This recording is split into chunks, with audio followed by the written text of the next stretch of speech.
Beralih ke informasi lain pemirsa, pasca libur tahun baru sudah menjadi kebiasaan buruk bagi sebagian pegawai negeri sipil atau PNS yang menambah libur. Hasil sidak Wali Kota Makassar hari ini memperlihatkan banyak PNS yang tidak masuk kantor karena alasan terkendala hujan. Badan Kepegawaian Daerah BKD Kota Makassar melakukan inspeksi mendadak atau sidak ke semua jajaran Satuan Kerja Perangkat Daerah SKPD lingkup pemerintah Kota Makassar. Jumat pagi 2 Desember, Wali Kota Makassar dan Wakil Wali Kota Makassar melakukan sidak di 3 tempat berbeda. Kabid Kinerja dan Kesejahteraan Munandar SH mengatakan hasil sidak masih direkap secara keseluruhan oleh BKD Makassar. Namun saat sidak memang ada beberapa PNS yang tidak masuk dan juga terlambat. Alasan pegawai tidak masuk ataupun terlambat karena faktor cuaca yang tidak mendukung.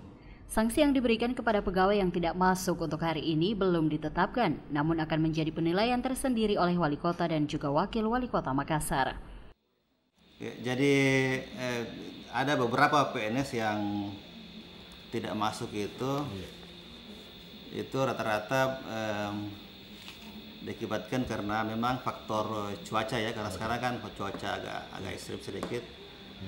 Tetapi bukan berarti mereka tidak masuk kantor. Ada memang beberapa yang terlambat, terutama bagi mereka yang menggunakan kendaraan angkutan umum dan kendaraan roda 2. Itu alasannya pada rata-rata tidak masuk kantor karena alasan cuaca, saya kira seperti itu.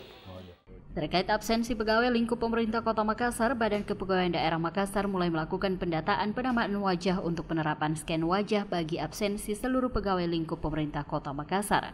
Sistem absensi baru ini dinamakan Sistem Manajemen Absensi Real Time Smart dengan deteksi wajah. Absensi ini rencananya akan diberlakukan mulai Januari 2015 ini. Dari Makassar, Aksa Arsyad, GoTV memberitakan.